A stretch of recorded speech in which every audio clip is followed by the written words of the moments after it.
Continuamos, amigos y amigas, a esta hora conversando con Gabriel Andrade. Estamos en Buena Onda, les habla Alexander Hernández, y en nuestra conversación de hoy hemos abordado el tema de un personaje que ha existido en nuestra historia y en la historia de las religiones por mucho tiempo. No sabemos ubicarlo específicamente a partir de qué momento el diablo existe en la historia, pero sí tiene sus registros tampoco perdidos en el tiempo. Comienza a aparecer en un momento dado, ¿no?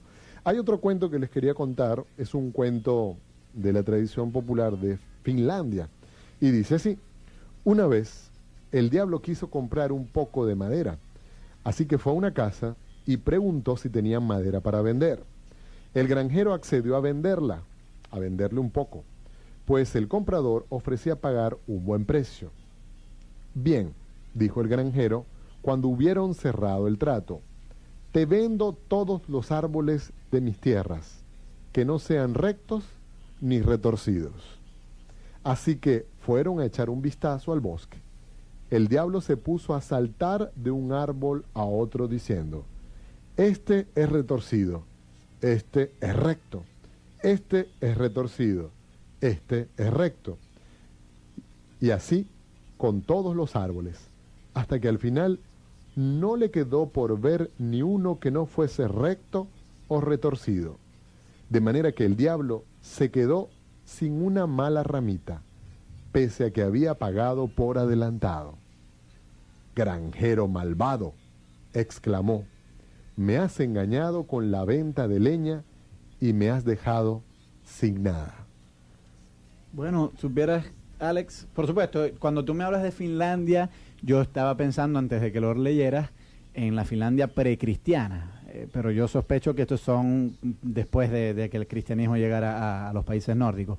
Pero eso refleja otro tema muy recurrente también en la representación del diablo, que es el diablo como tonto, como un gafo, como un ignorante.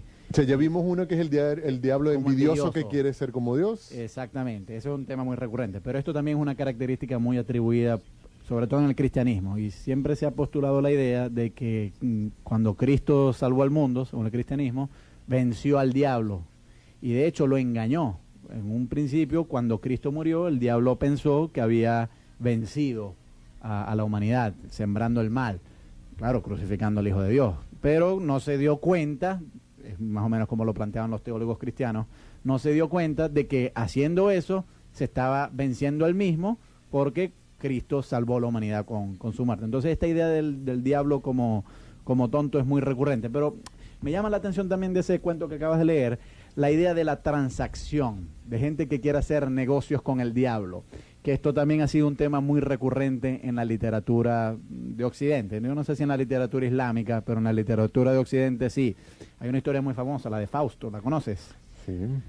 Y todo el tema de venderle el alma al diablo. Bueno, viene de Fausto, realmente. Fausto es una leyenda medieval, según la cual un hombre quería mucho conocimiento, ya era bastante eminente en las artes, en las ciencias, pero quería más. Y esto apela a un sentimiento que todos los seres humanos tenemos, por lo menos muchos profesores universitarios tenemos. Yo estoy seguro que tú lo tienes, yo lo tengo, que es el hambre del conocimiento, es decir, la cosa de querer conocer, ¿no? No nos va a alcanzar la vida para leer todos los libros, ver todas las películas que queremos ver. Siempre quisiéramos ver más. Entonces, frente a esa ansiedad, pues el autor de esta leyenda juega con la idea de que hubo un hombre que vendió su alma al diablo a cambio del conocimiento insaciable, ¿no? Del conocimiento vasto. Y ha habido varias versiones, la más famosa es la de Goethe, un poeta alemán del siglo XIX, donde en efecto Fausto vende su alma al diablo, y el diablo a cambio le da todo, no solamente el conocimiento, sino un amplio gama de placeres, pero al final Fausto se arrepiente y Dios intercede y no permite que el diablo se lleve su alma. Porque además hay otra cosa importante, que es que en el relato del Génesis sobre la caída, sobre la expulsión del paraíso, se narra que Dios prohíbe comer del fruto del árbol del conocimiento. Claro, el que incita a Eva a comer de ese fruto es una serpiente. Probablemente el que escribió ese cuento, en el Génesis capítulo 3 creo que es, no tenía en mente que esa serpiente fuese el diablo. Es sencillamente una serpiente. Pero posterior tradición cristiana asimiló a esa serpiente con el diablo. Entonces quedó la idea de que el diablo invita a conocer aquellas cosas que Dios ha prohibido conocer. Y entonces esto se manifestó en la historia de Fausto, que ha tenido muchas versiones. Y aquí en América Latina también ha habido algunas versiones. Por ejemplo, en América Latina, no sé si tú conoces de esto porque eres cuentacuento, Mandinga, como se le llama, es la versión del diablo en América Latina. Se supone que es un personaje vivo, pero a la vez tonto. Es decir, vivo en el sentido de que propone un complot para hacer el mal, pero tonto a la vez porque no se da cuenta muchas veces en los trucos en los que puede caer. Lo terminan engañando. Lo terminan engañando, exactamente. Entonces la historia de Fausto pues recapitula esta como los tradición. cuentos de tío Tigre y Tío Conejo, donde Tío Tigre será el personaje del diablo. Aparece, en vez de el tigre, en nuestra, digamos, literatura popular, es el diablo que siempre quiere engañar y siempre resulta engañado. Es la figura de ese personaje burlado. Claro. Y por otra parte, Tío Conejo es el que empieza siendo humilde, pero realmente al final es como el gran vivo. El gran vivo, sí. Pero por cierto, yo creo que eso habla mucho de los latinoamericanos. Hay un autor en Caracas que se llama Axel Capriles, tiene un libro que se llama El triunfo de Tío Conejo, y ahí él recapitula, analiza de qué manera esta historia sobre el Tío Tigre y Tío Conejo realmente es un culto a la viveza criolla, sí, ¿no? Sí.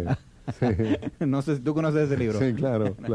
Ahora, el tema que sería interesante mirar ahora es, ya hemos visto cómo la aparición de un personaje, que se convierte en un personaje a partir de que Dios deja de tener una forma de bien y de mal, en el caso del cristianismo, del judaísmo. Más del judaísmo que el cristianismo, ¿no? Y comienza a tener una forma corpórea e incluso viene a tener unas representaciones y viene a tener una forma incluso física casi humana.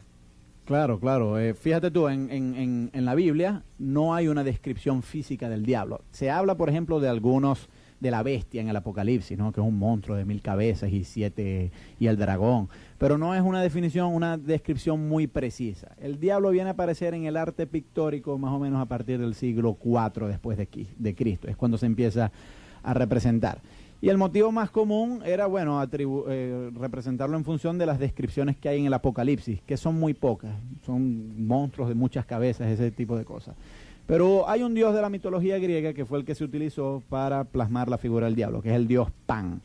El dios Pan tiene unos cachitos, porque es atribuible al animal del chivo, y entonces los cachitos de Pan son asimilados a esta nueva figura que va a aparecer en el arte pictórico de inspiración cristiana, que es el diablo, y se empiezan a tomar varios elementos de la mitología griega para aglutinarlos en esta figura. El diablo, en términos pictóricos, en el arte occidental, es casi como un gran pasticho. O sea, se toman elementos de muchos dioses griegos, algunas descripciones del Apocalipsis, y se ponen todas juntas. Por ejemplo, el tenedor que usa el diablo, el pincho, eso es probablemente viene de Neptuno, el dios del mar, que lo utiliza. La cola, sospecho yo que procede también del dios Pan. Pan fue realmente el dios que más inspiró a los artistas occidentales en representarlo. Pero claro, con el tiempo, realmente la Edad Media fue cuando se representó al diablo como la mayor bestia. Y se utilizó, digamos, de manera reiterada la figura del diablo. Aparece en muchas iglesias la figura del diablo. Sí, si hubo una época de obsesión con el diablo fue la Edad Media. Y quizás el principio de la modernidad, o sea, más o menos desde el siglo V hasta el siglo XVI, más o menos. Del siglo XVI hacia acá, ya que la preocupación por el diablo ha venido bajando. Y, como te decía, los judíos ni siquiera le prestaron gran atención a esta figura. Pero esos 1000 años realmente son, la época dorada del diablo, en el sentido de que todo el arte, buena parte de la literatura, la teología, la música, tiene una gran preocupación por el diablo. Ya en tiempos modernos, más bien, como te decía en el segmento anterior, la figura del diablo adquiere otro matiz y se va haciendo como un personaje más noble, ¿no? Y hay una vinculación en la Edad Media muy importante entre el diablo y la brujería, y eso tiene cierta resonancia en el siglo XX con las sectas satánicas. Vamos a hablar de dos temas que nos quedan pendientes en el próximo segmento, el último de esta parte. Hoy estamos conversando con Gabriel Andrade sobre el personaje del diablo de manera particular y cómo ha influido en nosotros. Tal vez, como lo decía antes, El mencionar solo esta palabra nos da miedo, incluso asustamos a niños con cuidado que te va a salir el diablo. Todavía se asusta con cosas como esa, ¿no? No lo recomiendo a los padres hacer eso.